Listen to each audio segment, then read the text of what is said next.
Hey everybody, we are here at the office at Simiano Family Chiropractic, and we have the lovely Cari Aho with us again today. And Cari wanted to talk a little bit more. You're a health coach, certified health coach, and you're going to share with us your story about postpartum depression. So share your story, and then we'll kind of go a little bit more in depth about postpartum depression for people. Perfect. So hello everyone, and thank you for inviting me here again. Absolutely. Yeah, so I have one son, a little boy, he's almost 2, and I feel like looking back, my journey with postpartum depression, and I actually had postpartum anxiety too, it kind of started as soon as I went into labor. It was like my body froze up and went into this like state of anxiety, and it never really let go. Yeah. So it was for months after, I kept telling myself, like, I'll get better, it'll be okay, it's just the baby blues, like, fight through it. And there was I held so much, I think, just, like, shame around saying, like, I think I'm struggling, that caused me to hold back. And looking back, I should have definitely sought help a lot earlier.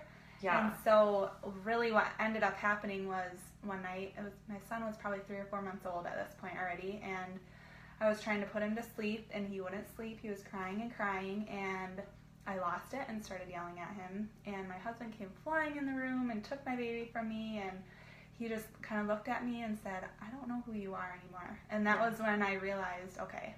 And you didn't know who you were either, because that was never right in your vision of how you would ever parent or mother and love on your baby. For sure. Because you love them. For sure. You do so much. It's such a battle between, it's very confusing and dark and lonely for sure. Absolutely. So that was eye-opening for me, and then it was the next day that I reached out and sought help. So talk a little bit about some signs and symptoms that people can look for, because you really, this is kind of like your niche, like helping moms postpartum. For sure. Yes. And rightly so, because you went through it, you could have used that help, right? Exactly. So talk a little bit about some of the signs and symptoms that people should be looking for, whether it's in themselves or in somebody else. For sure. So this is where it gets confusing, because I know for myself, a lot of it was just like, well, is it really that bad? Like, maybe it's just the baby blues. Maybe I just need more sleep. And so there's like the array of symptoms is all over the board. Really what I would say is if you feel off, then trust that and seek help. So it can be insomnia, it can be feelings of not feeling connected to your baby, to your husband, it can be anger, anxiety, just totally like brain fog. Like there are so many different symptoms. Right? Everybody's so different. That's what I always say too. Like for me it was just I wasn't myself, and I knew that. Yeah, you know at your core, like something's wrong. Yeah, exactly. So what? Talk a little bit about what advice would you give somebody who maybe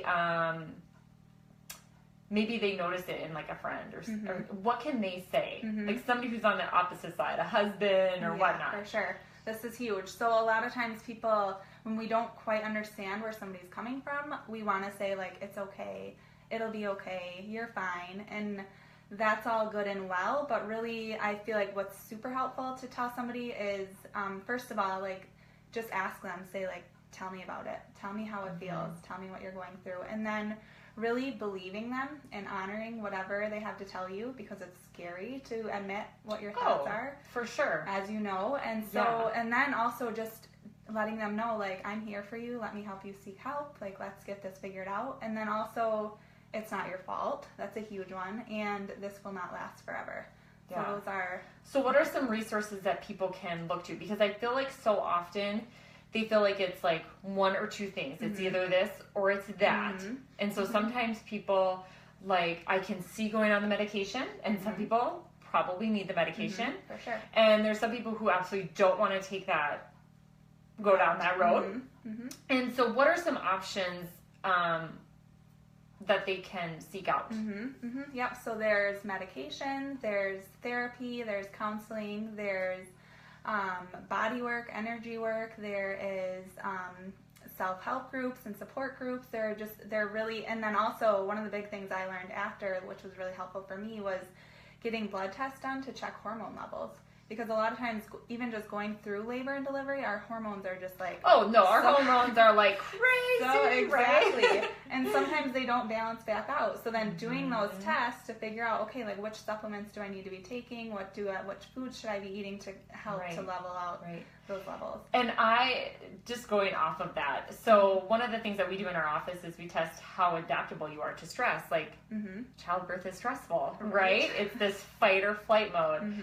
I had found that I literally, at rest, my body was producing a stress response all the time.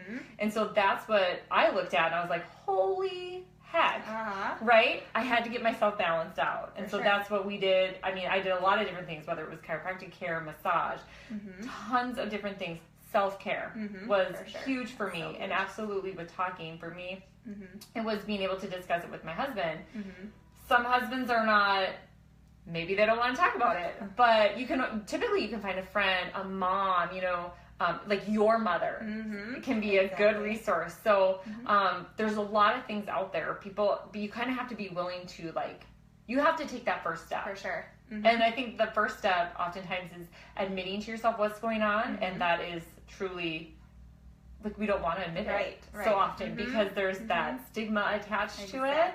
Exactly. So, and our whole point in doing these videos is because we were there, we've been, we've been down that road, and we want to reach out and let people know that you're totally not alone. This is, it can be very common. And so just by having us share it and talk about it, I feel like people, they don't feel as alone. It's like, okay, like, my story, even though it's your story and it's different, it's along those same lines, and you can relate a little bit. So, absolutely. Any other information that you want to give everybody? No, I mean, everything you just said is so perfect, and it's so true. Like, when you're under that dark cloud, you truly feel so alone. So, like, the biggest thing I would say is, if anybody's watching this, just know that you are not alone, you are not crazy, and there is help. Like, people care. People care for sure. So absolutely. And Cari's going to be back in the future. We have her back every once in a while. We'll talk more about different things and things that you offer and whatnot. So we'll see you guys later. Thanks again for tuning in.